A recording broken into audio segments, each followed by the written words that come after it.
Assalomu alaykum hurmatli obunachilar, bizani kuzatib borayotganlar. Bugungi obzorimizda reklama. Bu joy egalarining telefon raqamini yozib qo'yamiz. Bu joyga qiziqadiganlar to'g'ridan-to'g'ri uy egalariga alohida chiqishingiz mumkin. Ikkita yonma-yon kompaktli qurilgan uy. O'ng tarafdagisi sotilgan, chap tarafdagisi hozirgi paytda sotuvda.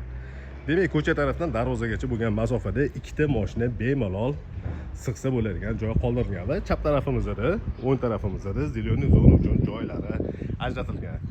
Yaxshi mahallada joylashgan, aniqroq manzili shtabga yaqin joyda qor yog'di mahallasi 75-maktab orientir.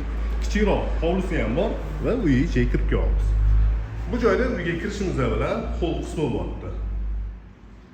Demak, chap tarafimizda sanuzel.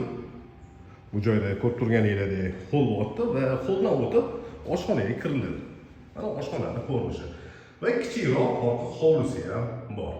Patologlarning balandligi 3 metr 30 santimetrni tashkil qiladi. Birinchi qavatda joylashgan xonaning ko'rinishi va bu xonaning razmeri uzunasiga 5 metr va eniga 3 metrni tashkil etadi. Va orqa hovlining ko'rinishi. Demak, yorug'lik tushishiga, havo aylanishiga juda ham yaxshi vaqt qilingan. Bu joyda televizor o'rnatilgan joylari spokойный, och rangli tanlangan. Endi ikkinchi qavatga ko'tarilamiz. Demak, birinchi qavatda hol oshxona, bitta xona bo'lyapti, zal sifatida foydalansanglar ham bo'ladi va birinchi qavat uchun umumiy sanuzeli bor. Ikkinchi qavatga ko'tarilganimizda o'ng tarafimizda ikkinchi qavat uchun umumiy sanuzel. Bu joyda bolalar uchun ajratilgan yotoqxona. Bolalar uchun ikkinchi yotoqxonaning ko'rinishi. Va bu joyda ota-onalar uchun ajratilgan yotoqxona. Razmeri birinchi qavatda ko'rganingizdek 5 ga 3 razmerda bo'lyapti va bu xonaning ichida alohida o'zini yuvinish xonasi joylashgan.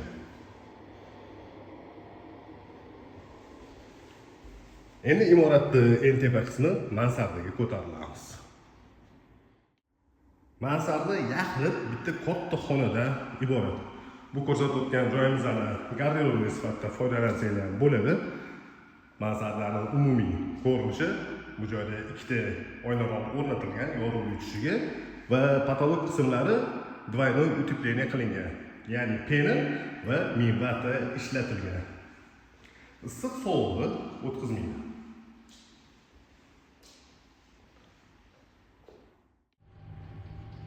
Imoratda podval qismiga tushib keldik. Mana shunaqa ko'rinishdagi podval qismi bo'lyapti. Podvalda ham oynaroq o'rnatilgan, undan tashqari vытяжкасы bor va bir chekkalik qilib kotelni joylashtirilgan va kotelnida mana alohida yana fortishka, водяной насос, boiler, расширительный бак va двухконтурный koreyskiy котел o'rnatilgan. Bu ko'rsatgan o'yinimizda reklama asosida bo'ldi. Bu joy egalarining telefon raqamini yozib qo'yamiz. Bu joyga qiziqadiganlar ko'rsatilgan telefon raqamiga bemalol murojaat qilishingiz mumkin. Yana bir marta eslatib o'taman, bu uyga joylashgan manzili Uchtepa rayon, Qoryog'da mahallasi, orientir 75-maktab. Yana bitta orientiri shtab.